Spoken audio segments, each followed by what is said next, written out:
Hi all, and welcome back to my channel if you are new. Today we are doing a different sort of video than my usual, and that is a much requested Instagram growth tips sort of video. And if you guys are interested in more videos like these, I will definitely be starting a little bit of a series because I know a lot of you are small business owners yourself or are wanting to get your art out into the world. And so I kind of want to share a bit of my experience with the business side of Instagram, and hopefully it helps someone out there. I am truly a believer that there is room for everyone to grow on all social media platforms, and that being said, I am not a professional of any kind, but I do think I have some personal experience that I can share with you guys and hopefully help you out. I want to preface this with, you do not have to be on Instagram to grow at all. You can be there to hang out, see your friends post, see your favorite creators. I don't want this to add any unnecessary pressure to anyone out there. And if you aren't someone who's trying actively to grow, this video won't be for you, so please go ahead and exit out. Again, I don't want to cause any unnecessary stress or pressure, and I will have my more usual peaceful kind of content up another time. I just don't want anyone to feel like they're doing social media wrong by not following these tips, because it's your account, your space, so truly do whatever you want and whatever makes you happy, whether or not you're trying for growth.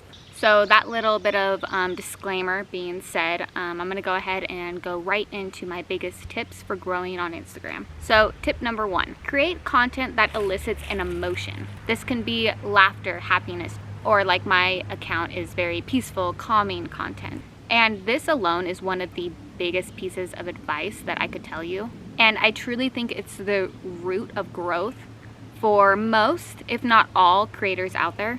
And if you think about the popular influencers you know, odds are they make you feel something. My second tip for growing on social media is to provide value to your followers, to your audience. And this can definitely go hand in hand with my previous, but really consider what you have to provide to your potential audience and why they should be following you. There should be a reason why. And that could be maybe you are teaching them a new skill. Maybe you're very knowledgeable on a topic and you can provide that sort of knowledge. Maybe you are able to give a very unique perspective on a topic, something new and different. Or maybe your page builds a sense of community and people feel safe and happy being there. So this can definitely be a multitude of things, whether it be just making them laugh, or maybe you're giving them a whole new lease on life, or anything in between. So tip number 3 is to create shareable content. And this is the kind of content that you can forward on to a friend, or you want to repost on your Instagram stories or retweet. Or maybe you're just looking to save it for a later date because it inspired you. So these kind of posts can be really relatable. They could give good advice, or maybe they just prompt their followers to tag a loved one or share with a friend. All of these kind of actions that require you to send content to someone else to save for a later date, all these additional like bonus actions you can do definitely help with Instagram's algorithm. So if you are prompting your audience to utilize them, that can definitely help with your reach. Tip number 4 is definitely one I've added on in the past few years, but it's to post more reels and video content.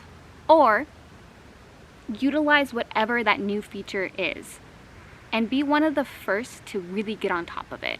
I think that's something that really helped with my own growth, is that I really embraced video content because I try to stay on top of the latest trends. I find that it really helps with my business and my personal brand. So overall, this tip can be summarized by embrace change. I know that it can be a bit of a bummer for photographers out there. I am also in that niche, artists and the like, and it is definitely a little bit of a disappointment that photos aren't being pushed how they used to be. And if you follow me on Instagram, you might know what I mean, but a lot of my reels are my initial photo setups. I will just take a video version instead, even if it's just a still video. Maybe I have candles flickering or something like that to add a little something. I have found it helps tremendously.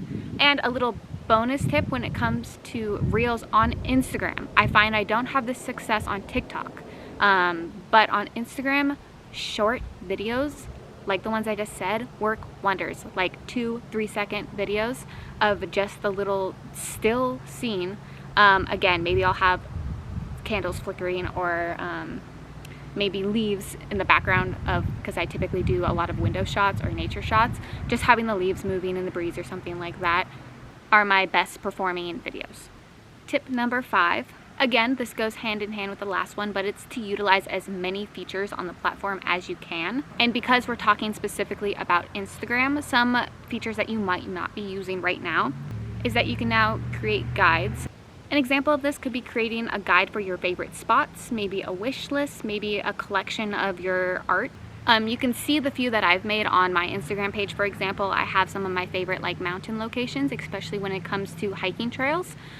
People are able to kind of browse through and see what's in the area, especially if they're visiting, which is a question I get often. So that's a great like little resource for them. Some more examples are IGTVs, or the easiest one I'd say to jump on is in your stories. You can do polls and questions and different interactive things like that. There are lives if you're comfortable with it, but just utilizing what you can. Tip number 6 is to make your account personable.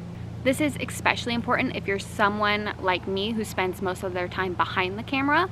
Finding the time to get in front, take photos of yourself, get in your stories and talk to the camera, that can really give your audience a sense of who you are, which I have found that if they're more connected to who you are as a person, that can go a long ways to them feeling more attached to your account and being less likely to leave. And it can definitely be awkward to talk face-to-face to the camera at first, but it can go a long ways. So I would definitely recommend getting more comfortable. A great way too is to utilize your close friend stories. Maybe just have a few people on there that you trust to kind of get you used to it. And that could help ease your nervousness, because I personally have found the more often I do this sort of thing, the more comfortable I become. But you really want people to become invested in you and your page, and for them to attach a name to the account. And I could definitely be better about this, but I know when I had my first real boost on Instagram, it was during our move across country, and I started popping on my stories a lot more often to update people. And so they got invested in the story behind it of wanting updates, and they got used to seeing my face whenever I would come on. So again, it's something that I've slacked on a little bit recently, but I definitely think it went a long ways to helping with that personal connection. If you are nervous about going live for the first time and you don't know what to talk about, I would recommend putting a little Q&A box in your stories and having people ask you questions, maybe writing them down, saving them somewhere you can view while you're doing the live. But having that sort of starting point on something to talk about when you jump on can really help ease the nerves, so that you're not sitting there awkwardly like, well, what do I talk about now? So that's something I do before almost any live, honestly, that I do, because it gives you a jumping off point, and from there people can comment and ask more questions and keep the live going. Or if they don't, you've talked for a while and you can call it good. But again, the hardest part in my experience is getting started. And so if you have questions or even just some discussion topics, sometimes I've shown off my art from like releases and whatnot. Having something to jump off from is just hugely helpful. Tip number 7 is to follow people within your niche and make friends.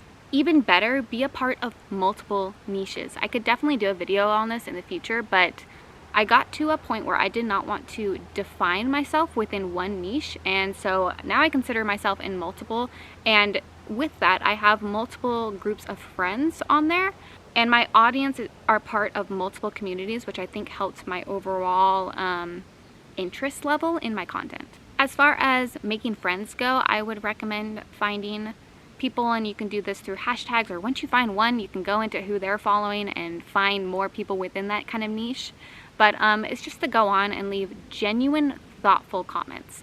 So really try to put your best foot forward, because this is a way of networking. You don't want to leave a bad impression by playing, say, the follow unfollow game. No one likes that. It's just gonna leave a bad taste in people's mouth, and you want to present your brand in a positive manner. So in that way, it's not just making friends, it is networking, especially if you are someone who is trying to build their small business. This is so important. Don't come across as spammy, just be genuine and be unique in your comments. Make it clear that this isn't something you are commenting on every post you see. Write something about what they said, what their photo is. Make it clear that it is specifically talking about that post and that you're not just, again, spam liking and commenting, etc. And when I go into the conversation like I'm talking to a friend, and doing this often enough is how I've made a lot of my friends on there, is just by talking to them often, especially those who comment thoughtful comments back to me. You can, have a little discussion. People notice, even I notice, when I have individuals who are commenting often and commenting thoughtful comments. And I'll usually go over and I'll creep on their page, or maybe I'll friend them. It doesn't go unnoticed. This is my last tip, and a really important one, but consistency is everything. There are definitely exceptions to this, but for most, growth will not happen overnight. It does not happen quickly, nor is it a consistent uphill trend. And it took me many years to get to where I am, and my growth, if you were to look back at it, is quite spiky. So because of that, and to not get discouraged, I think it's really important to love what you do. If it's something that you would do regardless of if you were getting paid, regardless of the views, regardless of everything else, if it's something that you love, you're more likely to continue it and get past those downhill trends that are inevitable. I've gone through long plateaus. I've gone through, again, it's hilly. The growth to where I've gotten to has been very hilly. I casually posted and interacted for years and years on the side, not expecting anything to come of it. And if I had started my account solely for the growth aspect of it, I wouldn't be here today. I would have given up long ago. So truly, consistency is everything. Keep learning and growing and going with what does well. Do more of that and you will see a big difference. So learn from your content while making sure you still enjoy what you are putting out there. So again, in conclusion, all of these things are great for growth, but if it starts to feel like a job, stresses you out, or is just bringing negativity into your life, do take a step back. Taking it this seriously is only worth it if it is enjoyable to you and maintainable in the long run. It's okay to just be on social media, just to enjoy things, just for a short time. And again, I don't want anyone to feel like you have to follow these tips in order to be on social media, because that's definitely not the case. Because above anything else, please enjoy your hobbies for what they are. And you don't want to ever lose that love because you're so focused on sharing it with the world, and you want to keep that a very positive thing. Because if this ever distracted me from my love of art, nature, reading, all the things I post so much about, that would be just so incredibly disheartening, because those hobbies should come first and you don't want to lose those loves in the process. So with that, I hope this helps someone out there, and I hope it helps small business owners, because I know social media can be so important to your small business growth. I know it's what got me to where I am today, and I am so grateful for that. So with that, good luck on all of your small business ventures, on your content creation goals. So if you have any other questions, please leave them for me down below, because I am very willing to do more informative sort of videos for you guys in the future. So with that, I hope you are all having a wonderful week, and I will talk to you all next time.